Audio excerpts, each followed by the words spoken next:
Cette émission est rendue possible grâce à la famille des partenaires de l'Église de la Victoire.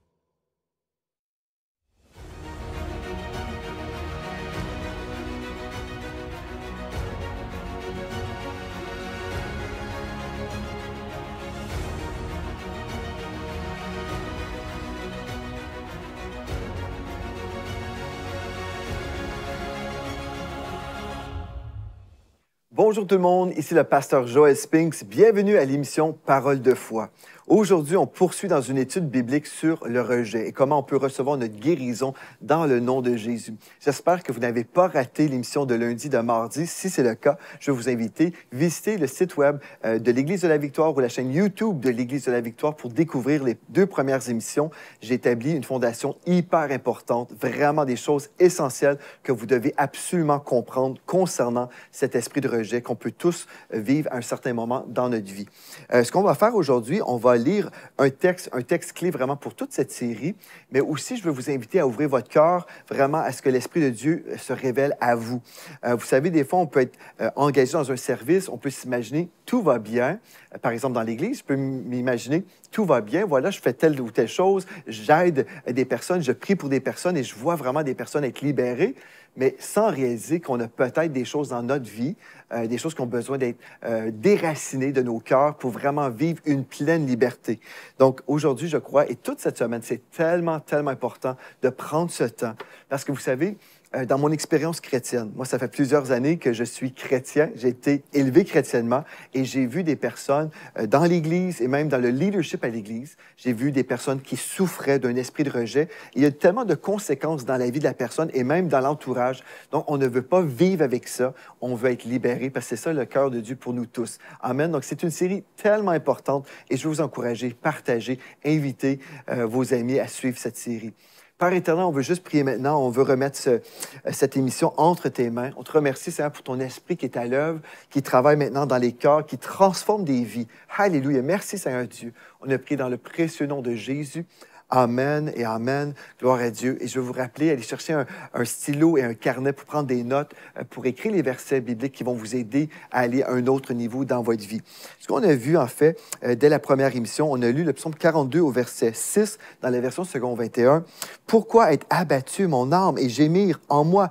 Espère en Dieu, car je le louerai encore, il est mon salut et mon Dieu. » Donc, espérons en Dieu. Et comment est-ce qu'on peut espérer en Dieu? C'est lorsqu'on s'expose à sa parole et on découvre la vérité de la parole plutôt que de croire toutes sortes de mensonges à notre sujet. Et dans Luc 4, 18, le Seigneur Jésus, en fait, a dit qu'il avait été envoyé pour guérir ceux qui ont le cœur brisé. Et je crois, si Jésus a été envoyé, il a été loin du Saint-Esprit pour prêcher une bonne nouvelle aux pauvres, pour guérir ceux qui ont le cœur brisé. Et je crois que c'est la volonté de Dieu que vous soyez guéris à tous les niveaux dans votre vie, incluant également cet esprit de rejet qui peut être là. On a vu dès notre première émission, en fait, qu'il y avait 2 dimensions ou 2 réalités spirituelles, 2 réalités qui concernent l'esprit de rejet. Donc, on a vu, on peut avoir l'état d'une âme blessée. Donc, c'est un état dans notre âme. Notre âme, c'est notre pensée, notre volonté et nos émotions. Mais la deuxième réalité, c'est une réalité spirituelle qui implique même des mauvais esprits qui peuvent être dans la vie d'une personne. Je ne dis pas ici que la personne est possédée, ce n'est pas ça, mais la personne peut être opprimée, elle peut vivre sous une oppression, elle peut même vivre des moments d'angoisse, une angoisse accablante, comme on a vu, et même vivre une gêne respiratoire. Tout ça, ça peut être relié à un esprit de rejet. Donc, si vous avez raté les émissions précédentes, vraiment, prenez le temps, c'est tellement important. Gloire à Dieu. On a vu hier, qu'est-ce que le rejet? Bien, une définition libre qu'on a vue ensemble, c'est le fait de refuser ou de ne pas admettre quelque chose ou quelqu'un. Et on a vu, en fait, comme on a tous vécu un moment de rejet dans notre vie, sauf que, en fait, on ne vit pas tous les mêmes conséquences. En fait, il y a des gens qui ont été rejetés, puis d'autres personnes ont aussi dans leur vie un esprit de rejet qui les accompagne constamment dans leur vie. On a vu certains faits sur le rejet et comment un rejet ou l'esprit de rejet peut amener un filtre dans la vie d'une personne où les paroles qui sont super belles et innocentes peuvent être transformées comme étant des attaques. On a vu ça dans les émissions précédentes. Et gloire à Dieu, aujourd'hui, on va poursuivre en parlant des symptômes et les racines d'un esprit de rejet. OK? Donc, les symptômes qu'on peut voir dans la vie d'une personne, parce qu'on veut comprendre des choses. Et comme j'ai mentionné, même si on peut comprendre, OK, voilà, j'identifie dans la vie d'une personne tel symptôme, bien, c'est seulement le Seigneur Jésus qui peut libérer et guérir, en fait, une âme blessée. Comprenez ceci. Des fois, on se dit, je vais aller voir un conseiller et puis la personne va m'aider. Je crois qu'un conseiller peut identifier des choses, peut identifier des symptômes et dire, oui, c'est ça que tu vis. Oui, c'est tel symptôme et je comprends pourquoi. Mais la personne n'a pas la puissance surnaturelle de libérer les captifs et n'a pas la puissance du Saint-Esprit pour amener une guérison. C'est seulement Jésus-Christ qui peut guérir les personnes qui sont blessées. Amen. Mais certainement, Dieu peut se servir des gens comme moi, par exemple. Moi, je suis là aujourd'hui simplement pour vous apporter la parole de Dieu. Et à travers de cette parole, le Saint-Esprit va vous révéler des choses et il va opérer une opération dans vos cœurs pour que vous puissiez être libérés une fois pour toutes de cet esprit de rejet. Amen. Gloire à Dieu. Donc, les symptômes et les racines. Certains symptômes d'une personne souffrant du rejet peuvent impliquer les choses suivantes. Comme on a vu vers la fin de l'émission d'hier, la personne va dire, je ne me sens pas aimé. Je ne me sens pas vraiment aimé. J'ai l'impression que, je peux aller à une place, on m'accepte, mais au final, les gens ne m'aiment pas. Donc ça, c'est une pensée qu'on peut avoir qui va vraiment, en fait, influencer toute notre vie. Si on pense comme ça, que je ne suis pas aimé, bien, je ne voudrais pas sortir, aller voir des personnes, par exemple, dans une réunion de prière. Je peux dire, je n'irai pas à la réunion de prière, je suis mieux de rester chez moi parce que les gens ne m'aiment pas vraiment. Donc ça, c'est vraiment un symptôme, le fait de ne pas s'imaginer être aimé. Je vis souvent dans l'apitoiement. On a vu ça également hier. L'apitoiement, c'est j'ai un sentiment d'être une victime. En fait, ça peut être vrai, là. On peut tous être une victime, mais après l'enseignement que vous allez vivre avec moi pendant ces 2 semaines, bien, si on vit comme ça, après avoir entendu la vérité, après avoir entendu la volonté de Dieu, que Dieu veut nous guérir de tout ça, si j'entends cette série au complet, puis après, je ne décide pas de croire la parole de Dieu, mais je crois plutôt le mensonge, que je ne suis pas aimé de Dieu, que, bref, je continue à croire les mêmes mensonges comme autrefois, et je vais demeurer une victime et je vais avoir un sentiment d'apitoiement tout au long de ma vie, parce que j'ai refusé moi-même, j'ai rejeté moi-même la guérison de l'Éternel. Vous comprenez? Donc ça, c'est une chose qu'on peut voir dans la vie d'une personne, un sentiment d'apitoiement qui est vraiment présent. Je me déteste. Non seulement je crois que les gens ne m'aiment pas, mais je peux me détester aussi, parce que j'ai cru, en fait, les gens ne m'aiment pas et c'est pour une bonne raison. Je suis laid. Je ne suis pas bon. Je n'arrive pas à faire les choses que je devrais faire et puis au final, je ne suis pas une bonne personne, je me déteste, je suis laid, je suis dans l'échec constamment et je crois ces choses-là. Et je crois peut-être des paroles de malédiction qui ont été déclarées sur ma vie. « Ah, tu ne réussiras jamais dans ta vie. » Bref, et je crois tout ça, donc je me déteste. Parce que je me dis, c'est vrai, tout ce qu'on a dit sur moi, c'est vrai. Je suis dans l'échec et puis, bon, les gens ne m'aiment pas et je ne m'aime pas moi-même. Vous comprenez, je me déteste. Je me rejette moi-même, voilà. Ça, c'est un autre symptôme. En fait, des fois, là, les gens vont faire de l'auto-sabotage. Donc, si on craint d'être rejeté, on va se rejeter soi-même avant même d'être rejeté. Parce qu'on se dit, je suis tellement habitué d'être rejeté, je sais que ça va arriver bientôt, donc je vais me rejeter. Et puis, la façon que je peux me rejeter, c'est en n'allant pas avec des gens parce que je me dis, ces gens-là vont me rejeter bientôt, donc j'aime mieux me retirer tout de suite et puis voilà, je vais me rejeter moi-même. Je n'aime pas mon apparence. Bon, ça peut arriver aussi quand on a un esprit de rejet, même si on peut être une très belle personne, on peut se trouver atrocement laid. On peut dire, ah non, je suis tellement laid.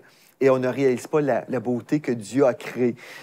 Donc, ça, c'est une chose aussi très présente. Je n'aime pas ma voix. Okay? Donc, je n'aime pas mon apparence, je n'aime pas ma voix.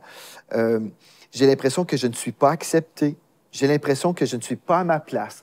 Ça, c'est une autre chose. Je n'ai pas l'impression d'être à ma place. J'ai toujours l'impression d'être un peu trop. Je suis trop là. Je ne peux pas y aller. Les gens ne m'aiment pas. Je ne suis pas à ma place. J'ai du mal à trouver ma place. Et ça peut arriver même dans l'Église où on change d'Église constamment. Et ce n'est pas le Saint-Esprit qui nous dirige, mais c'est plutôt cet esprit de rejet. C'est pas ma place. Et même si les gens, admettons, vous arrivez dans une église et puis vous cherchez Dieu, là, vous voulez savoir, Seigneur, où est-ce que tu m'appelles? Mais là, vous arrivez dans une église et puis au début, on vous aime à fond, là. Mais après quelques semaines, il y a d'autres personnes qui arrivent et puis là, on va donner plus d'attention à quelqu'un d'autre et là, on peut se dire, au final, ah non, les gens ont découvert qui j'étais vraiment. Au final, les gens ont découvert que je ne méritais pas cet amour au final. Et là, après, on peut se rejeter soi-même. Vous comprenez? Donc, j'ai l'impression de ne pas être à ma place. Et puis là, on va dire, ah bien, ici, on ne m'aime pas, je vais aller ailleurs. Et là, on revit la même chose ailleurs, et puis encore ailleurs, et ailleurs, et ailleurs. Il y a des gens qui vont changer d'église constamment, constamment. Et comme j'ai dit, ce n'est pas le Saint-Esprit qui dirige, c'est vraiment un esprit de rejet qui dirige. Mais on peut dire, dans le nom de Jésus, ça l'arrête maintenant. Cet esprit de rejet ne me contrôlera plus dans le nom de Jésus. Je me critique, OK? Donc, si j'ai un esprit de rejet, je me critique, je vais me dévaloriser, mais je vais aussi critiquer les autres. Ça, c'est une dimension qu'on doit vraiment identifier. Donc, quelqu'un qui a un esprit de rejet, certainement, peut se détester et se critiquer constamment. « Ah, je suis pas bon, tellement... » Bon, vous comprenez, je vais être dans la critique envers moi-même, mais aussi, comme j'ai mentionné dans l'émission d'hier, quelqu'un peut avoir beaucoup d'insécurité dans son cœur, mais en même temps, peut être orgueilleux. Parce qu'en fait, l'orgueil, c'est une façon de cacher les insécurités. Donc, on peut être très dominant, on peut être très présent là, et s'imposer et même critiquer les autres parce qu'en critiquant les autres, en diminuant les autres, j'ai l'impression de me remonter un peu. J'ai l'impression de me redonner un peu de valeur. Je vais dévaloriser quelqu'un, mais je vais me donner de la valeur comme ça. Et ça, c'est vraiment un symptôme d'un esprit de rejet. Je me critique et je critique les autres. Je ne m'aime pas et j'ai du mal à aimer les gens. Wow, c'est quelque chose. Parce que je n'arrive pas à m'accepter ou à m'aimer. Donc, ce que je vais faire, je vais peut-être aussi détester beaucoup de personnes. Je trouve toujours les gens en faute. Et puis, en fait, j'ai bloqué l'amour de Dieu, en gros, envers moi-même. Je ne reçois pas l'amour de Dieu, mais cet amour-là aussi, c'est difficile pour moi de laisser couler l'amour de Dieu, même si Romains 5,5 nous dit que l'amour de Dieu est répandu dans nos cœurs par le Saint-Esprit. Donc, cet amour est répandu dans nos cœurs par le Saint-Esprit, mais je bloque la réception de cet amour envers moi-même. Donc, c'est impossible que cet amour coule envers les autres. Vous comprenez? Donc, il y a vraiment des blocages dans mon cœur à ce niveau-là. Je suis facilement blessé. Ça, c'est un autre symptôme d'une personne qui souffre d'un esprit de rejet. Je suis facilement blessé, donc je suis très sensible. Vous savez, si, admettons, je me coupe la main, là, et puis, bon, après un certain moment, la guérison arrive, mais c'est encore fragile. Donc, en fait, il y a cette fragilité qui est là. Admettons, si la guérison n'est pas absolument complète, dès qu'on met un peu de sel, peut-être j'ai une plaie ouverte, et puis dès que je mets comme un grain de sel, ça va faire tellement mal. Mais si on avait mis du sel sur ma main quand tout est guéri, bien, il n'y aurait pas de réaction. Je ne suis pas facilement blessé parce que c'est guéri. Mais quand je ne suis pas guéri d'un esprit de rejet, bien, en fait, je peux avoir des réactions démesurées. On peut dire quelque chose, me dire quelque chose, admettons, pas simplement un compliment comme j'ai mentionné hier, mais admettons, on peut me demander, ah, est-ce que tu peux faire ça maintenant de telle façon? Est-ce qu'on peut modifier quelque chose? Est-ce qu'on peut changer d'une chose à une autre? Et juste le changement, parfois, peut être perçu comme étant une attaque sur notre personne, sur notre valeur. Ah, mais pourquoi on doit changer les choses? Est-ce que la façon qu'on faisait les choses avant, c'était mauvais? Donc, la décision que j'avais prise par rapport à telle chose, bien, si c'était mauvais, donc moi, je suis mauvais.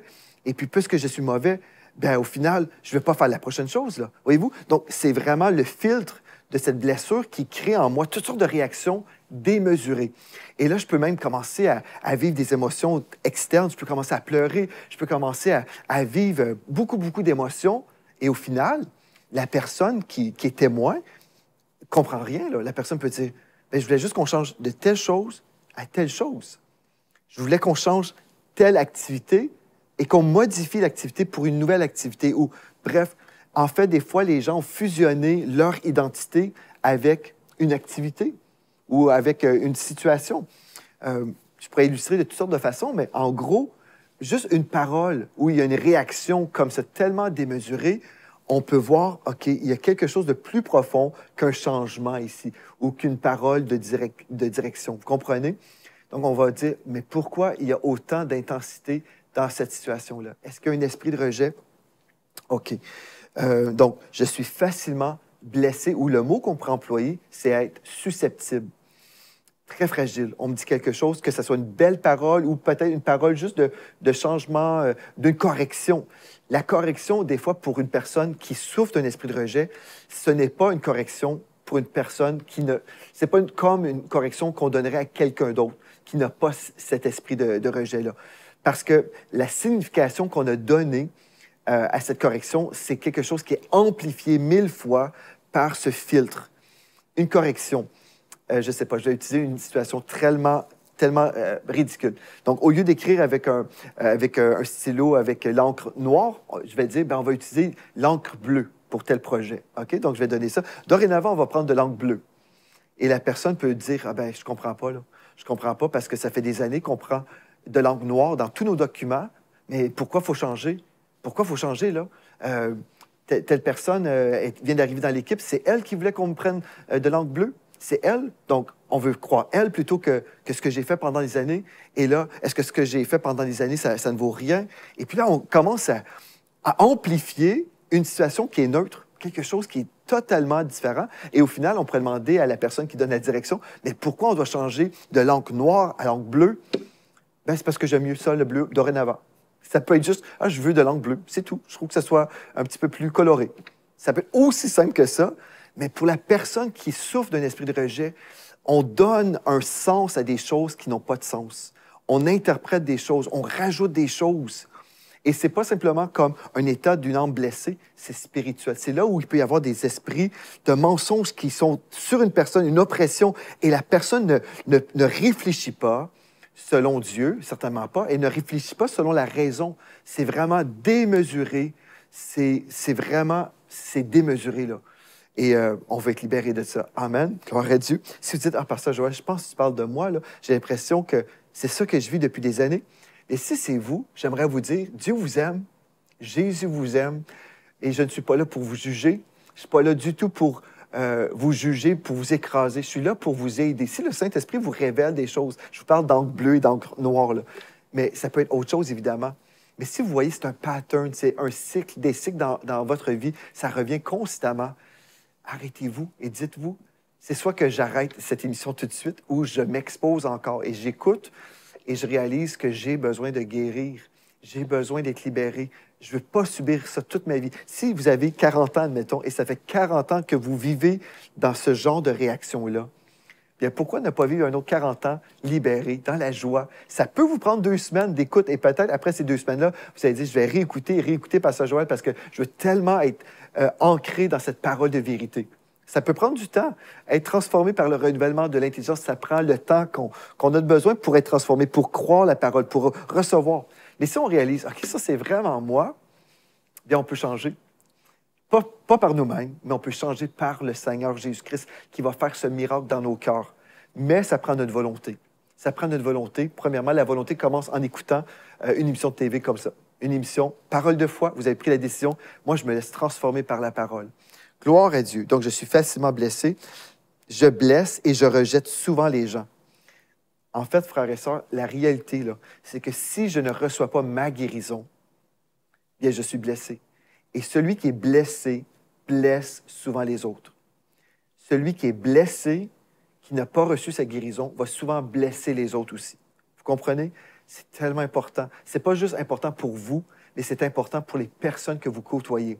La personne blessée va forcément blesser souvent les gens. Pourquoi? Bien parce que si j'interprète mal, si je n'entends pas ce qu'on a vraiment dit, si j'interprète autre chose que ce que je dis, admettons, ben ça va faire du mal. Ça va faire mal à la personne qui était innocente dans tout ça. Si on a dit, on va prendre maintenant, dorénavant, un stylo avec de l'encre bleue, c'était quelque chose de totalement innocent, mais la personne qui est blessée vient d'interpréter le rejet dans tout ça, là. Elle vient de coller au stylo le rejet de sa personne, des choses qu'elle a faites dans le passé. C'est blessant aussi pour la personne qui voulait juste qu'on change de couleur. Vous comprenez? C'est blessant parce que là, la personne doit dire, ben non, un instant, c'est pas ça que je voulais dire. Je suis pas en train de dire que tout ce que tu as fait avec l'encre noire dans le passé, c'est rien du tout. Je suis pas en train de dévaloriser les choses du passé. Ça veut rien dire. En fait, je suis pas en train de dire tout ça. Vous comprenez? Donc, c'est blessant pour la personne qui justement, qui n'avait aucune mauvaise intention. Donc, je blesse et je rejette souvent les gens. Je me sens inférieur aux gens, mais je cache mes sentiments d'infériorité en adoptant une attitude de supériorité. C'est ça que je disais aussi dans le passé, dans l'émission précédente. Vous voyez? Donc, je me sens inférieur aux gens, mais je cache tout ça. Les gens ne le savent pas, là. Mais je suis très fragile, en fait, parce que je me sens vraiment comme inférieur. Je me sens que je ne suis pas assez bon. Donc, je vais cacher ces sentiments d'infériorité en adoptant une fausse attitude de supériorité. Donc, en fait, je suis en train de créer une image qui n'est pas vraie, là. Je me sens vraiment comme vraiment sûr de moi-même et puis je vais peut-être être imposant dans ma personnalité. Je vais imposer mes pensées, mes opinions. Je vais vraiment être très dominateur, possiblement. OK. J'ai peur de l'échec, alors je démissionne avant de pouvoir même échouer. J'ai peur de l'échec, alors je démissionne avant de pouvoir même échouer. Voyez-vous ici, j'ai peur de l'échec, comme j'ai mentionné. J'ai déjà touché à ce point-là. Mais avant d'échouer, ben, je vais juste démissionner. Donc, je ne pourrais pas échouer. Donc, je vais avoir démissionné. Je suis très conscient des apparences extérieures. Très, très, très conscient. Voyez-vous, c'est encore une fois, frère, ça, c'est une question d'apparence. C'est une question de notre valeur personnelle. Voyez-vous, c'est tellement important qu'on prenne le temps de voir les symptômes dans la vie d'une personne et les racines. La racine, c'est un esprit de rejet. Donc, par exemple, si on m'acclame publiquement, OK, on me remet, je ne sais pas, un cadeau publiquement, bien là, je vais recevoir le cadeau et ça va avoir tellement d'importance pour moi parce que là, je vais me dire, finalement, on m'aime, finalement, on m'apprécie, finalement, on me respecte, finalement, j'ai toujours subi le rejet dans le passé. Et là, le sens de cette appréciation devient même démesuré. Voyez-vous? Donc, je reçois le cadeau et puis, oh, merci, merci, merci. Et puis, au final, bien, cette chose-là, là, elle prend trop de poids dans ma vie parce que si jamais on ne m'offre pas un cadeau pour la même chose que j'ai pu faire, bien là, il va y avoir un sens démesuré également. Ah, cette année, on ne m'a pas remis un cadeau, mais qu'est-ce qui m'arrive? Les gens ne m'aiment plus. Voyez-vous, c'est pas normal. Ce n'est pas normal, mais Dieu transforme cette situation-là également. Si quelqu'un est en désaccord avec mon opinion, j'interprète souvent ce désaccord comme un rejet personnel. On peut voir, admettons, dans un groupe, quelqu'un émet son avis. La personne dit, ben moi, je pense qu'on devrait faire telle chose. Et puis, si dans le groupe, on décide, ah bien, on ne va pas faire cette chose que vous venez de proposer, on va faire cette chose, OK, une autre chose. Bien là, souvent, la personne qui a un esprit de rejet, la personne a fusionné avec son idée, son opinion. Donc, si on rejette son opinion, bien, la personne s'imagine qu'on vient de la rejeter. La personne s'imagine, ah, je suis rejeté, je ne fais pas partie du groupe, on ne veut pas mes opinions, j'ai rien à contribuer dans ce groupe, donc je vais même quitter le groupe. Voyez-vous? Si on me corrige, j'ai une réaction démesurée. J'ai déjà mentionné ça. Je m'isole souvent.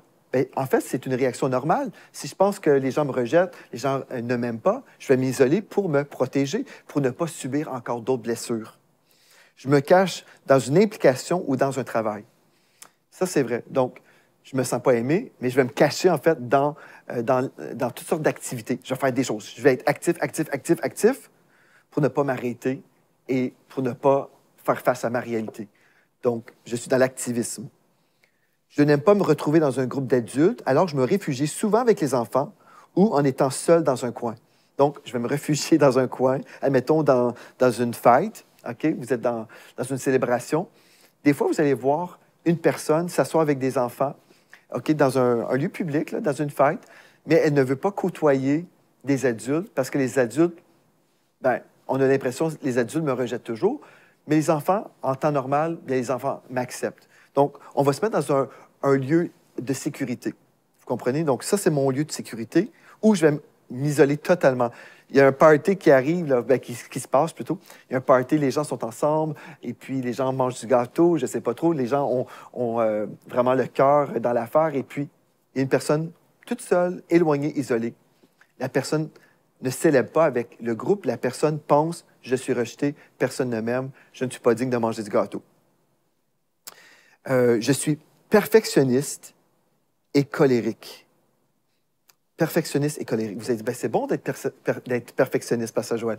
On veut l'excellence. Amen, amen. Mais perfectionniste, en fait, c'est pas juste l'excellence. C'est d'être tellement perfectionniste. C'est comme, il faut que ça soit parfait. Sinon, bien, on ne m'aimera pas.